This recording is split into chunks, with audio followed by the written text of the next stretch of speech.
As Stuart said, I'm the program manager, so anything related to IRB submissions, INDs, IDEs.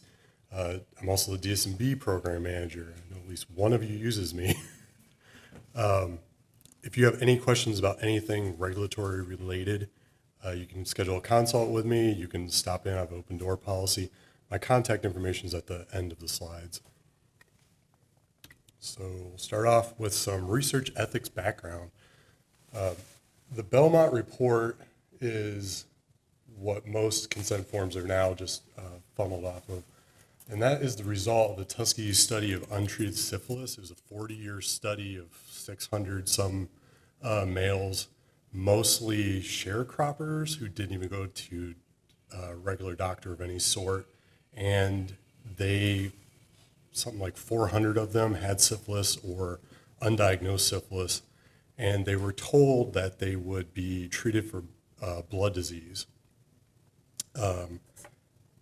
These study participants at the time were given just aspirin, just over-the-counter medicines in order to control syphilis. Later on, when penicillin was invented, they didn't give them any of it to clear up their syphilis. So they stayed on study for a very long time. Liver failure, all kinds of different things. Major problem. Out of that came the respect for persons, which is broken down to three things: privacy, who should be approached to participate in a study; confidentiality, who your PHI will be disclosed to; autonomy, voluntary consent to participate. That's the really big one. The participant needs to be notified of what they're even participating in order to sign voluntary consent. Justice, notification of risks and benefits, that could be financial, physical, emotional, social, other undiagnosed things that could pop up as a result of the study. And beneficence, which is benefit to participants and others. So you don't want one group to be paying for a study that only benefits one group. You want to try and form a study in order to benefit as many groups as possible. This goes into pre-approvals for studies. So prior approvals of protocols and consent forms are required in order to support your rigor and reproducibility, as well as conducting a safe and appropriate trial. Some things that are looked at are appropriate populations to be accrued. Are you looking at a children-specific population? If so, what's inside of that population? Correct statistical methods and accrual number. This is a big one. Sometimes you're limited by the population, so you may not be able to get an appropriate accrual number, but you still may be able to get to some of the answers that would really help out that specific population. Appropriate risk and benefit profile. You need to be able to have all the risks associated with the trial and the benefits to the population that you're recruiting, as well as recruitment strategies. And the IRB will require your recruitment strategies like study search, research match to be approved prior to your first accrual. So study search doesn't require initial IRB review, but you still have to say that you're going to use it. Research match does require IRB review, and we have a recruitment retention office, Tiffany, who can help you in developing that message. It can be a very specific message. The IRB also requires that all recruitment media be reviewed prior to implementation. That's postcards, flyers, emails, anything that you're posting somewhere, Facebook, some other things I'm probably forgetting, anything, as well as recruitment verbal scripts. Now, what that means is when you contact the patient and you start to talk about the trial, there's a specific script that you have to have approved by the IRB. If you deviate from that, then it's a deviation from the protocol. You have to report that to the IRB. Cold calls are strongly discouraged by OSU Medical Center. Sending a message to a potential study participant from a non-primary care provider. So if you're the research team and you want to contact a patient and say you already got approval from the primary care provider to contact a certain participant that meets your study criteria, but it just comes from you, they're going to freak out and they're going to call the IRB and report that someone's been into their PHI, someone has their information. I've seen even letters be sent to possible participants that, you've been selected to be part of this research trial. Well, then they're saying, well, how'd you get my address, my name, my cell phone number?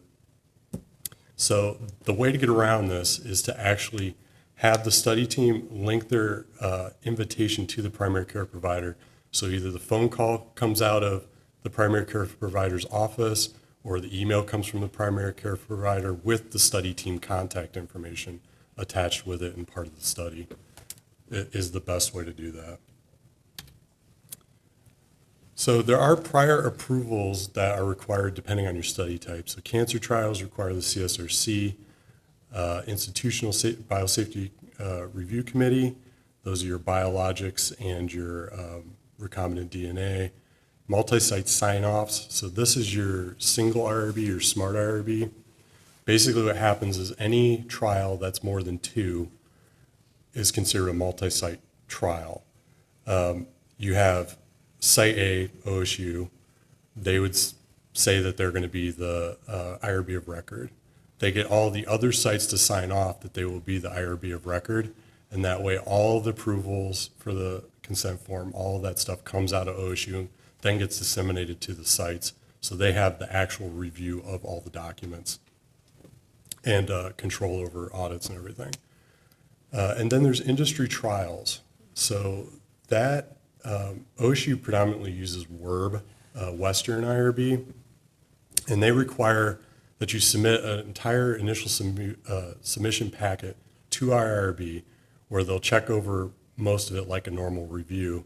They'll also check off all the training stuff for the study staff. So you're talking about COI, city training, GCP, conduct of research, and then they'll give an approval one-page letter that will then go to your initial submission for the external IRB. That the external IRB will not review it without that page.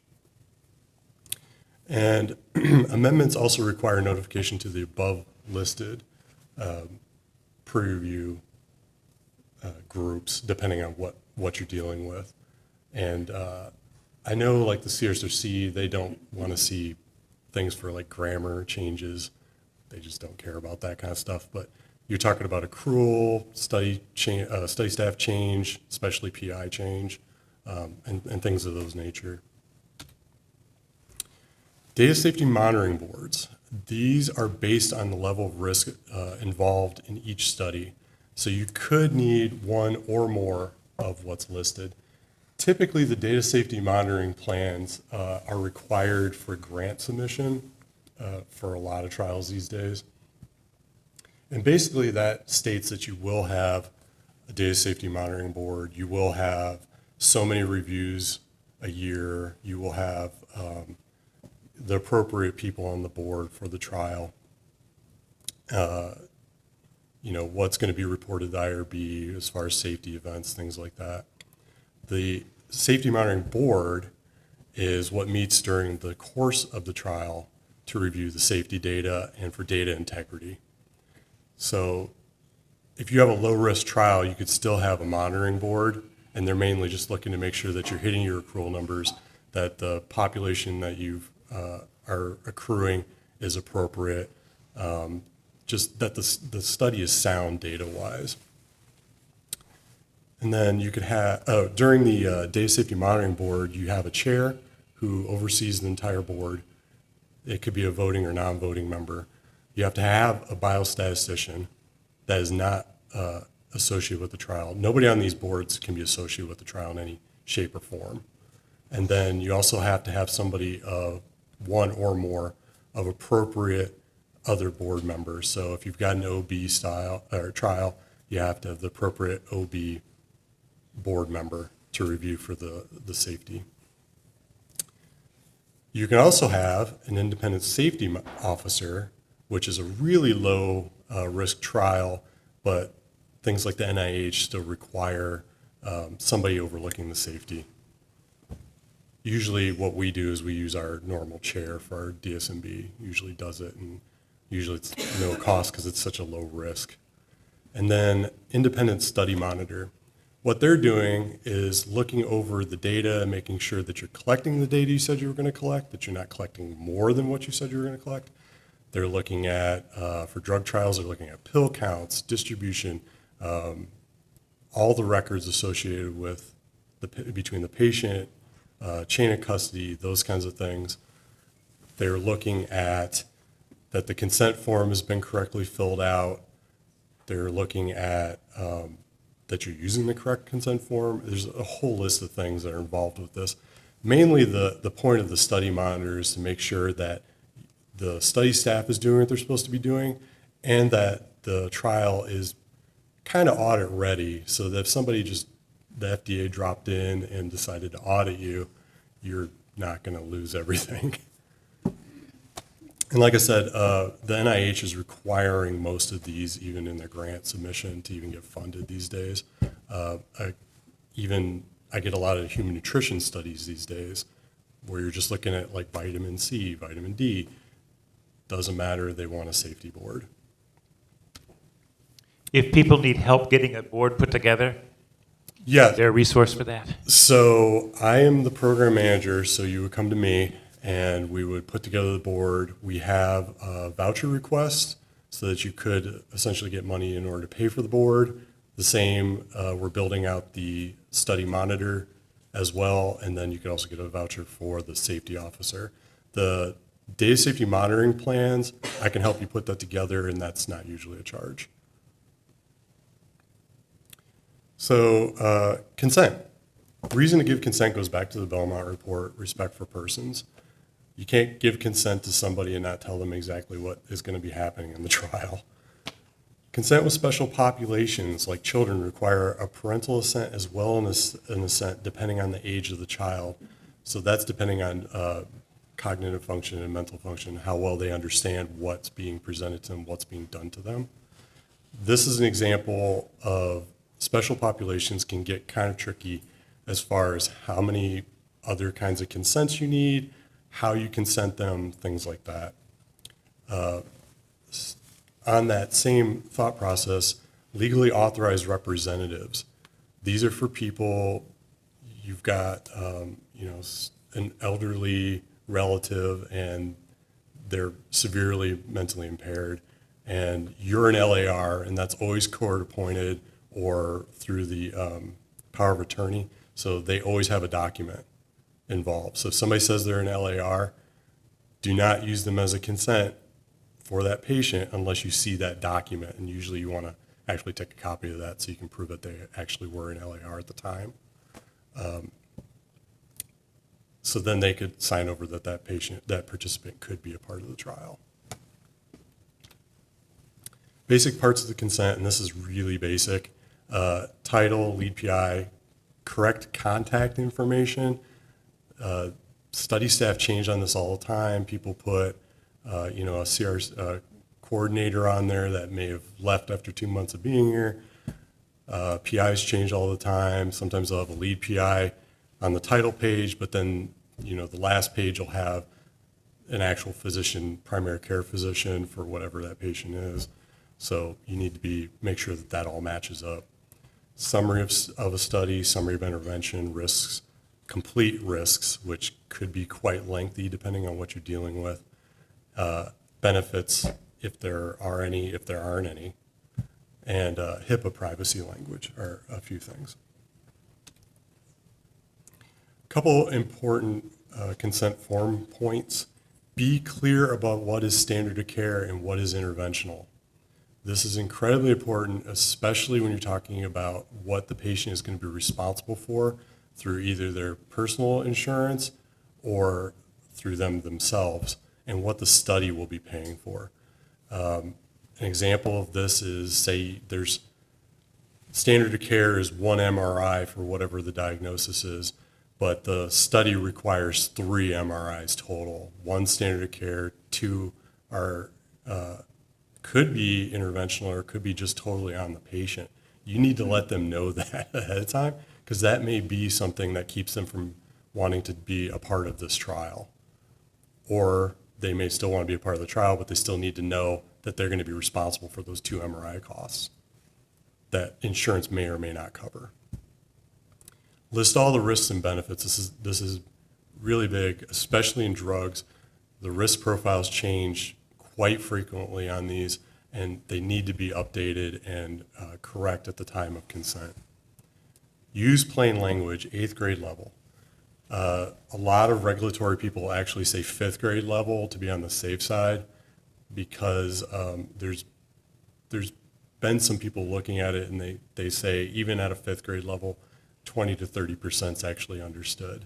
And that's where we get into lay language and medical terminology.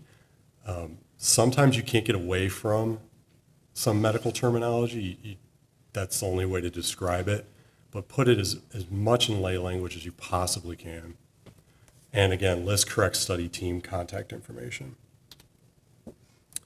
As far as incentives are concerned, I know a lot of people like to pay for parking, which would be amazing, especially for our patients. And some people will actually put really large incentives to be a part of the trial, because you're going through, a 24-hour, in-house evaluation of something, or whatever the case may be. Be clear about when and what incentives are given and when.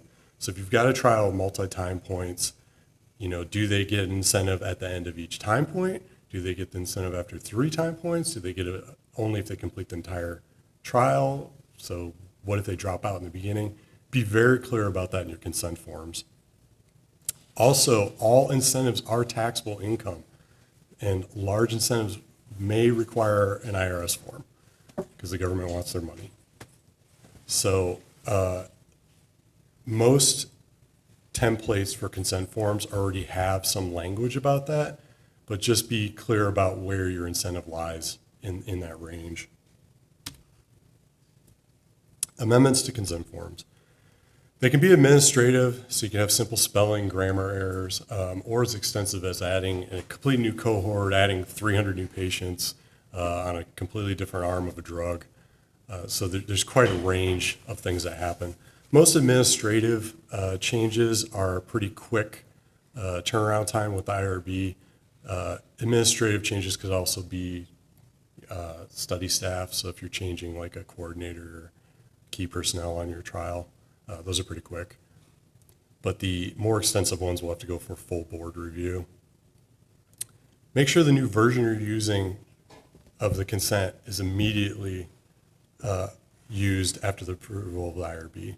This happens quite often, that you'll get an approval on a Monday, you've got a new patient coming in on Friday, and even say the document gets released to you on Wednesday, they still didn't consent the new patient on Friday.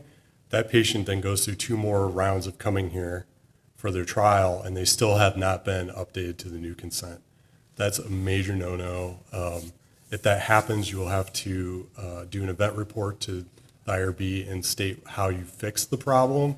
And if you keep doing it, then they're going to look at it as a recurring event, and they could shut down or suspend your trial.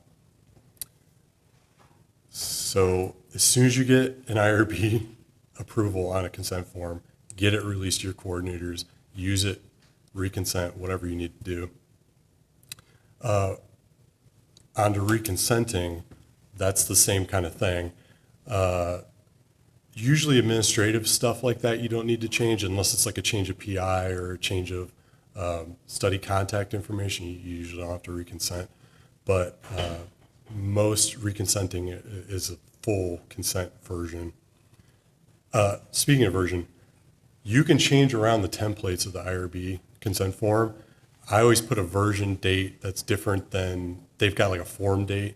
You can update that and change it to like your own version date, whatever you want, so you can keep it straight what it is. Some people actually go by the, there's a version date up in the right corner. You can go by that, or you can go by a different one, whatever you want to do to keep it straight. Back to reconsenting participants. If you say you get an approval on a Monday, you've got Friday a new patient, say you've got a patient that's already been consented to the trial, you need to reconsent that patient. If you miss that patient, but it's coming back in within a month, you're probably fine. Reconsent them in the following month. If they're going to be back at a later date, you need to pull them back in and reconsent them any way you can. This goes back to the respect for persons. You need to be able to tell them what is going on in their trial as it changes, as it updates. Drug trials are notorious for this. You can go through 3 version dates in a month. I mean, it gets kind of crazy sometimes, especially when it's dealing with an external IRB that has a faster turnaround time than our IRB. Let's see. So onto some changes that are coming soon. OSU will be requiring, probably by the first of the year, a 1-page summary of the consent for any consent over 10 pages in length. The summary description will be a max of 350 words, should include short summary of what the study entails, reason to participate in the study, reason not to participate in the study, and summary of risks. The Cancer Collaborative group already does something like this, so a lot of cancer trials already kind of do this kind of thing. They've got a baseline page or 2-page document that goes at the front of the consent form that is the same for every site, which kind of goes into that single IRB thing too. But our OSU will be making this mandatory very soon. Also, changes to the information warehouse. The data management strategies are going to be crucial with these studies even being approved. So right now you submit to the IRB then sends it to the IW then releases your data, is the quick way of this. But due to people losing computers and losing data with PHI on it, all data will be stored on a secure encrypted server behind a firewall, preferably the OSUMC. It's probably going to be going to only OSUMC secured servers. Currently, you can use an encrypted flash drive. It's frowned upon, but you could use encrypted flash drive, external hard drive, personal computer. All this stuff is going to have to go through the OSU IT very soon. No flash drives, no external hard drives, and only things that have been looked at by the OSU IT because of these incidents. These kinds of incidents are the ones that you read about in the news where people lost 400 data points with PHI and it's just floating around in the world because they left their computer on a car seat and went in to get orange juice from the Kroger. So that will be changing very soon. I think there was just a flash drive notice not to use flash drives on the homepage. And e-consenting. OICOs currently develop policies that they need to accomplish this. They're hoping to release it sooner than January. I don't know if that'll happen due to Thanksgiving and Christmas.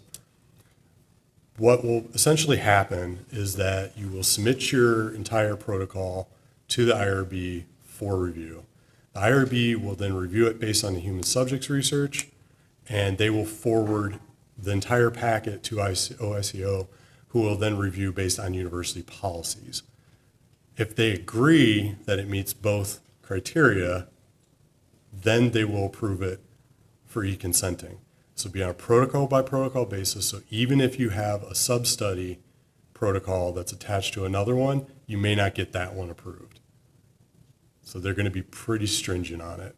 This will not be, at least initially, for FDA studies. It'll only be internal ones. And it will use REDCap with a new module for e-consenting. And yep, and there's my contact information. If anybody, like I said, email, phone, stop by. We're just on the second floor prior. Any way is good for contacting for me. Stop me in the hall, whatever. So any questions on any of that? Questions for Rob? I just wanted to be clear about the costs for research.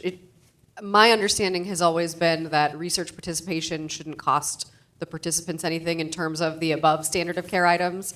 The only cost incurred would be for standard of care items if your insurance doesn't cover those per your normal condition. But I thought that I heard you say that differently. So sometimes insurance, you think it's going to cover something and then it ends up not because they designate it as a trial specific thing.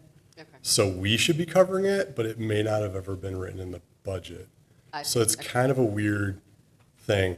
There is a paragraph in the consent form that says, if parts of the intervention are not covered by your insurance, you are responsible. But you need to make that clear. Okay. To the But participant. typically, the study should be paying for things that are research specific. Typically, Is that right? typically, there are exceptions that happen. And that's what really gets the people. Does that mean you should be putting some money in there to cover some MRIs, for example? You use an MRI example. If someone might not be covering. An example is MRI is kind of a stretch. It's happened, but blood draws are one of them. So you get a lab fee for drawing the blood that you weren't expecting. It's not a lot, but you weren't expecting it.